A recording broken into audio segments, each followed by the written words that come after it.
આજે આપણે જવાના છે આપણા હોક્સ મોટરસાઇકલ ક્લબના ભાઈઓ સાથે. So we are all geared up, ready થઈ ગયા છે. घायल हो लेकिन घातक हो. હેલો ગાઈઝ, જય Shri Krishna and welcome back again to my channel. આજે ફરી પાછું સન્ડે છે એન્ડ આપણે ફરીથી મસ્ત સારી એવી લોકેશન આપણે એક્સપ્લોર કરવાના છે. હેલો એવરીવન, એન્ડ આપણે રેડી થઈ ગયા છે. આજે આપણે જવાના છે આપણા હોક્સ મોટરસાઇકલ ક્લબના ભાઈઓ સાથે.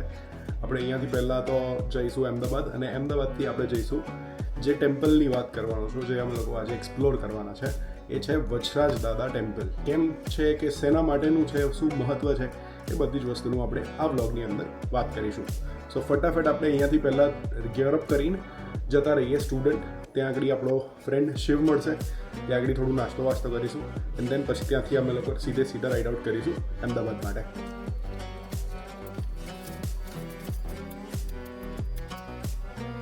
હવે સીધા પહેલાં આપણે ઘરેથી સીધે જતા રહીએ student corner, which is a very small shop. ત્યાં આગળ કંઈક મસ્ત સારું એવું કંઈક ખાઈશું. આણંદના લોકોને ખબર જ હશે સ્ટુડન્ટ કોર્નરનું સૌથી ફેમસ વસ્તુ શું છે. અને દેન ત્યાંથી ફટાફટ આપણે જતા રહીશું અમદાવાદ. બને રહેજો. જય શ્રી કૃષ્ણ.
તારા માટે જ ચાલુ રાખ્યું છે સ્ટાર એન્ટ્રી, એટલે આપણા સ્ટાર ભાઈ આવી રહ્યા. આપણા ભાઈ આવી ગયા છે. પેલો ડાયલોગ શું હતો શિવ? घायल हो लेकिन घातक हो. અરે વાહ. ને સૌથી ફેમસ જગ્યા આપણા આણંદ વિદ્યાનગરની. જેટલા પણ સ્ટુડન્ટ્સ હશે બધાને ખબર જ છે આ કઈ જગ્યા છે. અને સૌથી ફેમસ આનું લીંબુ પાણી તો છે જ. બીજી એક વસ્તુ અમે હમણાં મંગાવી છે. મસ્ત શાંતિથી થોડું ખાઈ લઈશું એન્ડ દેન પછી સીધા રાઇડ આઉટ કરીશું અમદાવાદ માટે.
આપણું જીટી જયભાઈનું છે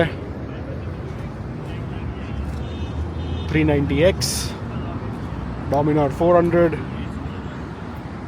Goan Classic. And by the way, this is Gujarat's first Enduro R with global specs.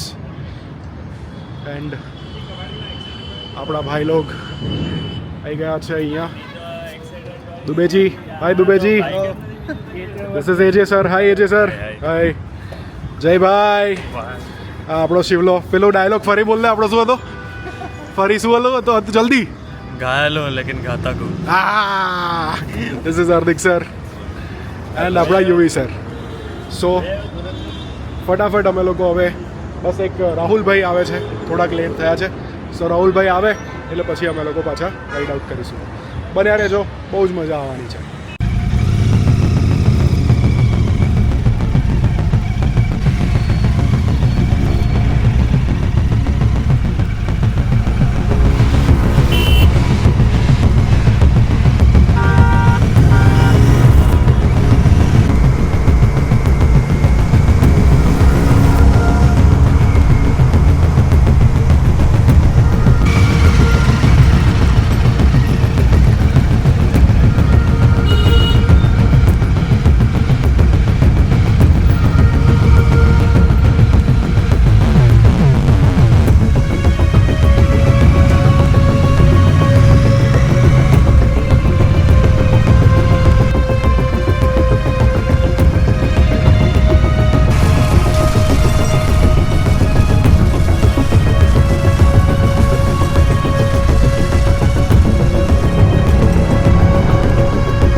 Yes કાકા કેમ છો? જય માતાજી જય માતાજી. દાદાનું અહીંયા મસ્તક 18 કિલોમીટર પડી ગયું હતું. વાસણા દાદાનું અહીંયાથી 18 કિલોમીટર મસ્તક પડી ગયું હતું. ત્યાંથી રડતા આટલા સુધી આવ્યા વગર મસ્તક. વાસણા દાદા સોલંકી કુળમાં જન્મેલા હતા. એમના લગ્ન થતા હતા અને ચોથા ફેરે ગાયની વારે ચડ્યા અને ગાયો કોઈક લૂંટવા માટે આવ્યું હતું અને અહીંયાથી નીકળી ગયા લઈને જતા અને અહીંયાથી 20 કિલોમીટર દૂર એમનું કંઈક આઈ ગેસ ધડ કપાઈ ગયું હતું. 18 કિલોમીટર અહીંયા 18 કિલોમીટર. Okay nice. અને અહીંયા પાણી આવે છે વાસણા દાદાનું એના મતે 900 ફૂટથી મતે નીકળે છે. ઓકે અને એકદમ મીઠું પાણી છે એ બી મેં એવું સાંભળ્યું છે. ખાર માર્યું મીઠું મારી મીઠાઈ પીવા લાયક અને દવામાં વપરાય. છોકરાને વરાથી હોય ઉધરસથી હોય કેન્સર જેવું મટી જાય પણ મહત્વ એમનું છે. સરદાર ગુજરાત.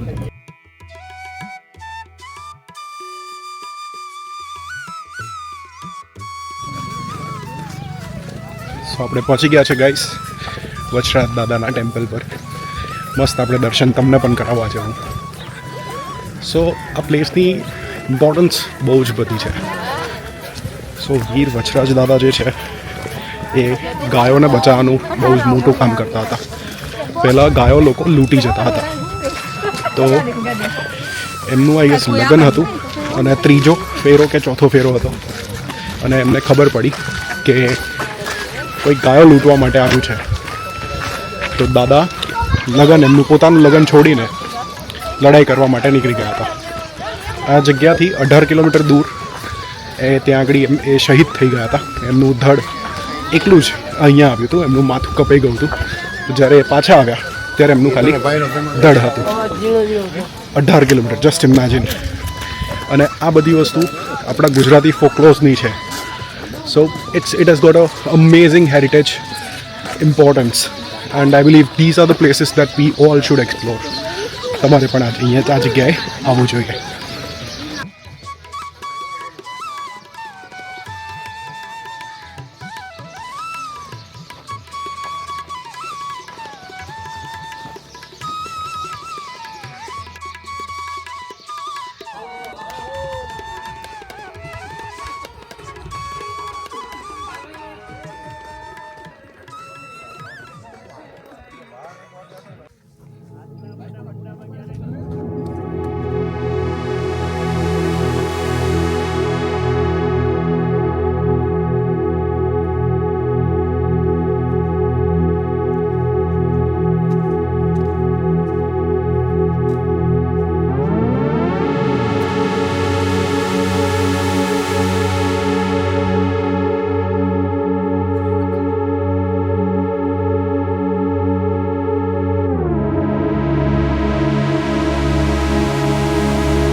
હેલો ગાઈસ, જય શ્રી કૃષ્ણ. તમને આજના બ્લોગની અંદર જો મજા આવી ગઈ હોય તો સબસ્ક્રાઈબ કરજો એન્ડ મારી ઇન્સ્ટાગ્રામ આઈડી હું અહીંયા કંઈક નાખી દઈશ નીચે. પ્લીઝ એને ફોલો કરી દેજો. તમને લાઈવ અપડેટ્સ મળતી રહેશે રાઈડની અંદર જ્યાં કંઈ પણ આપણે જતા હોઈશું. સો મજા આવશે ગાઈસ. એન્ડ વચરાજ દાદાના ટેમ્પલ પર તમારે જરૂરથી વિઝિટ કરવી જ પડશે ફોર શ્યોર. એન્ડ ગુજરાતની અંદરનું ગૌરવ આપણે વધારતા રહીશું. મજા આવશે. એન્ડ આપણે હવે મળીશું નેક્સ્ટ બ્લોગની અંદર. જય શ્રી કૃષ્ણ.